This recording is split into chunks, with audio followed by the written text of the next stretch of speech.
그날 밤 마지막 잔의 소주를 마시지 말았어야 했다. 내가 서울 중심가의 답답한 술집 문을 나서자 새벽의 차가운 공기가 싸늘한 뺨을 때리며 첫 번째로 떠오른 생각이었다. 내 친구들은 네온 불빛이 가득한 인도를 비틀거리며 웃고 떠들며 다음 목적지로 향했지만 나는 바보같이 집에 가기로 했다. 새벽 3시가 다 되어가는 시간, 거리에는 술에 취한 몇몇 사람들과 멀리서 들리는 오토바이 소리만 간간히 들릴 뿐 텅 비어 있었다. 내 아파트까지는 걸어서 20분 정도 걸리는 거리였다. 그러나 그날 밤 도시는 어딘가 달라 보였다. 뭐라고 딱히 설명하기는 어렵지만 공기가 이상했다. 어쩌면 그림자가 평소보다 길어서 그랬을지도, 아니면 소리가 비정상적으로 고요해서 그랬을지도 모르겠다. 나는 미신 같은 건 믿지 않지만 온몸의 감각이 경계태세에 들어간 느낌이었다. 뭔가 잘못된 것이 분명했다. 평소 지름길로 이용하던 좁은 골목길을 지나가던 중 등골이 서늘해졌다. 쓰레기 봉투가 여기저기 놓여 있고 가로등이 깜빡이는 그런 좁은 골목이었다. 평소에는 아무 일도 없었지만 갑자기 본능적으로 발걸음을 재촉하게 됐다. 내 구두 소리가 바닥에 메아리 쳤지만 그 외에 또 다른 소리가 있었다. 희미하고 거의 들리지 않을 정도로 작은 소리. 누군가 내 뒤를 따라오는 듯한 발소리였다.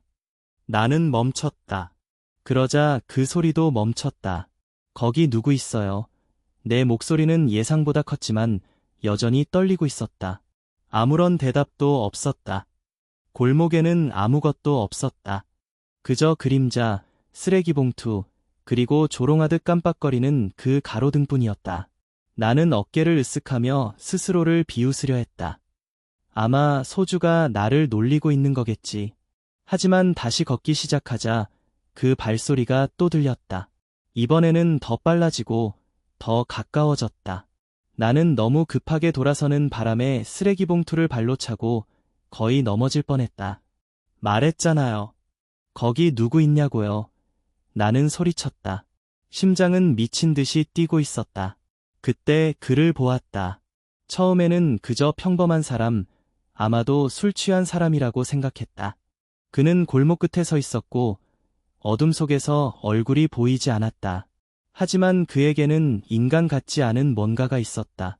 그가 서 있는 자세 때문인지 아니면 그 비현실적인 고요함 때문인지 알 수 없었다. 그러더니 그는 움직였다. 걸어가는 것이 아니라 미끄러지는 것처럼 땅을 전혀 밟지 않는 것 같았다. 내 위장은 꽉 조여졌다. 본능적으로 도망쳐야 한다는 것을 알았지만 발이 바닥에 붙어버린 것처럼 움직이지 않았다. 그는 몇 미터 앞에서 멈췄고 마침내 깜빡이는 가로등 불빛이 그의 얼굴을 비쳤다. 그 얼굴은 창백했다.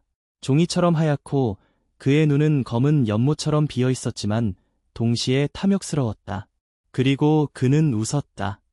그의 이빨은 길고 가늘고 바늘처럼 날카로웠다. 그 순간 그것이 인간이 아니라는 것을 깨달았다. 뒤돌아 뛰려고 했지만 두 발자국도 채가기 전에 누군가 내 팔을 꽉 붙잡았다. 뜨겁게 달궈진 철이 내 팔을 조이는 것처럼 강렬했다. 그는 나를 자기 쪽으로 순식간에 잡아당겼다. 마치 장난감을 드는 것처럼 쉬운 동작이었다. 달콤한 냄새가 나는군. 그가 속삭였다. 그의 목소리는 낮고 날카로웠으며 굶주림으로 가득 차 있었다. 나는 싸웠다. 발로 차고 주먹을 휘두르고 소리를 질렀다. 하지만 소용없었다. 그는 너무 강했고 너무 빨랐다.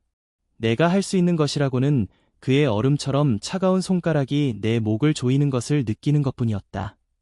내 목소리는 점점 끊겼다. 그리고 그때 고통이 왔다.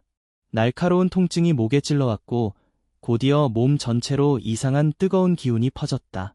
깜빡이는 가로등 불빛이 갑자기 터져나가는 것처럼 보였고 나는 기절할 것만 같았다. 하지만 어떻게 된 일인지 그는 피를 빨아들이면서도 내 의식을 놓아주지 않았다. 그가 끝내고 나서 그는 나를 쓰레기처럼 바닥에 내팽개쳤다. 내 몸은 무겁고 축 늘어져서 도저히 움직일 수가 없었다.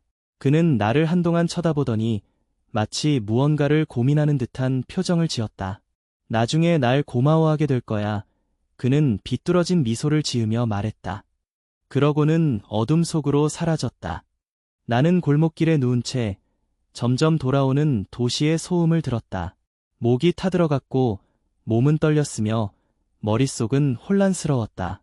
하지만 그 외에도 뭔가가 있었다. 내 안에서 자라고 있는 어떤 것, 배고픔, 갈증, 내가 이해할 수 없는 무언가. 마침내 일어설 수 있었을 때 깨진 유리창에 비친 내 모습을 봤다. 얼굴은 여전히 내 얼굴이었다. 하지만 눈은 더 이상 내 것이 아니었다. 그때 나는 알았다. 내 삶은 다시는 예전과 같지 않을 거라는 것을.